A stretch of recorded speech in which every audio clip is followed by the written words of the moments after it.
5 school subjects. Every American child learned them before 1965. Most children today have never heard of some of them. The story everyone tells, the world changed, schools adapted, that story is not true.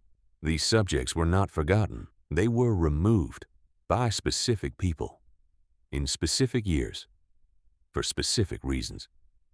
The industries that filled the gap are worth billions today. This is not a nostalgia video. This is an investigation. Let's go through them. Subject 1. Shop class. Real tools. A workbench with your name on it. Wood, metal, electricity, plumbing. The physical world explained through your own hands. A boy who completed shop class in 1958 left knowing how to wire an outlet, fix a leaking pipe, build a bookshelf. Skills worth $3,000 to $5,000 a year in saved contractor fees for the rest of his life. The class was free. The skills lasted a lifetime. Then, 1983, a nation at risk. The federal government declared American education a national emergency. The solution: more math, more science, more English. Shop class was not banned, it was starved. Funding shifted. Teachers retired and weren't replaced. Equipment aged. By the late 1990s, it was effectively gone. The justification: college readiness. Shop class was reframed as a consolation prize for students who weren't college material. What that decision produced: a generation of college graduates who cannot change a fuse. Plumbers and electricians now charge $200 an hour and book 6 weeks in advance. A home repair industry worth $500 billion annually, serving people who could have fixed most of it themselves. The skills are still needed. They are just no longer free. Subject 2. Home economics. Home economics. Cooking, sewing, budgeting, nutrition, household management. Every girl took it in 1955. By 1975, taking it was almost embarrassing. The dismantling was legitimate. Second-wave feminism made a direct and accurate connection between home economics and gender role enforcement. The subject told girls their future was in the kitchen. The anger was right. Title IX passed in 1972.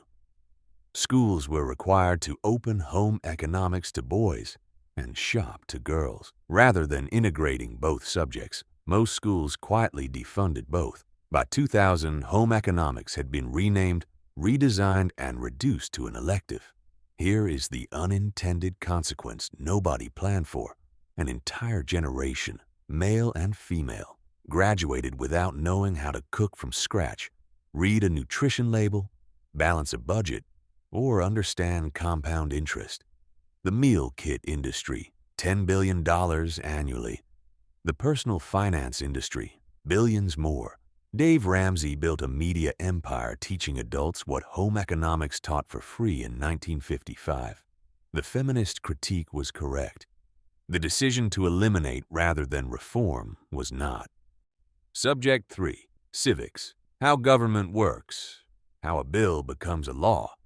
How to identify your representatives and contact them. How to participate in the democracy you live in. Required in every American school through the 1960s. A full year, sometimes 2. Considered so fundamental, many states made it a graduation requirement. January 2002. No child left behind. School funding tied to standardized test scores. The tested subjects, math and reading. Everything else, optional. Within 5 years, civics instruction was cut by 30% across American public schools, not because anyone decided it was unimportant, because the test did not measure it. What the test does not measure, the funding does not support. What the funding does not support, the school does not teach. Today, less than 1/3 of Americans can name all 3 branches of government. 40% cannot name the vice president. A citizenry that cannot read its own government cannot participate in it. Someone benefits from that. The political consulting industry, $14 billion annually, exists partly to navigate a system ordinary citizens can no longer read for themselves.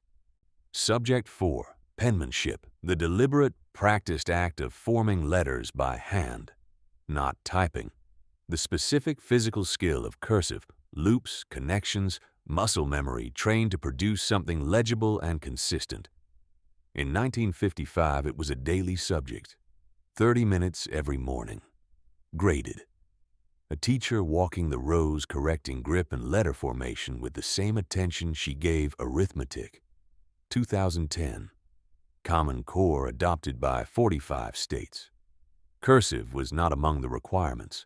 Not banned, simply not included. And what is not required is not taught.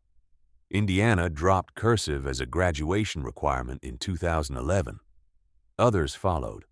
By 2015, most American students were no longer being taught to write in cursive. The research is now substantial. Studies from Washington, Princeton, and Indiana University show students who take notes by hand retain information significantly better than those who type. Penmanship was not just a communication skill. It was a thinking skill. The tech industry spent years lobbying for digital learning standards. They didn't specifically target penmanship. They didn't need to. They just needed handwriting to seem unnecessary. Common Core made that argument for them. Subject 5. Physical education. Not gym as punishment. A structured curriculum that taught children how to move their bodies. Team sports, individual fitness, endurance, the basic vocabulary of physical competence. In 1950, the average American child had daily PE. By 2013, only 4% of elementary schools still offered it daily. A 40-year bleed driven by two forces. Budget pressure, PE was easiest to cut. A PE period replaced by math was defensible. The reverse was not. No child left behind. PE was not tested. PE was cut. Childhood obesity rates tripled between 1971 and 2000. The same period, PE was being systematically reduced. The correlation is not the only cause, but it is a cause. The healthcare industry spends $140 billion annually treating conditions related to physical inactivity. The gym industry, fitness centers, boutique studios, personal training, worth $35 billion more.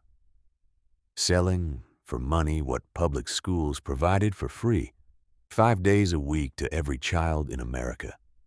5 subjects, 5 removal decisions, 5 industries worth hundreds of billions that exist partly because schools stopped teaching what they used to teach for free. None of this was a conspiracy. These decisions were made separately over decades by different people with different justifications, but the pattern is the same every time. A subject is removed, a gap opens, an industry fills it and charges for it. The contractor charging $200 an hour for what shop class taught free. The meal kit service for what home economics taught free. The political consultant navigating a system Civics taught you to read. The gym charging $50 a month for what PE provided free. The finance coach selling what your grandmother learned at the kitchen table. These are not separate problems.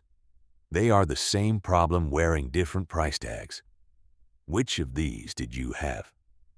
Which one do you wish you had been taught? Tell me in the comments. See you in the next one.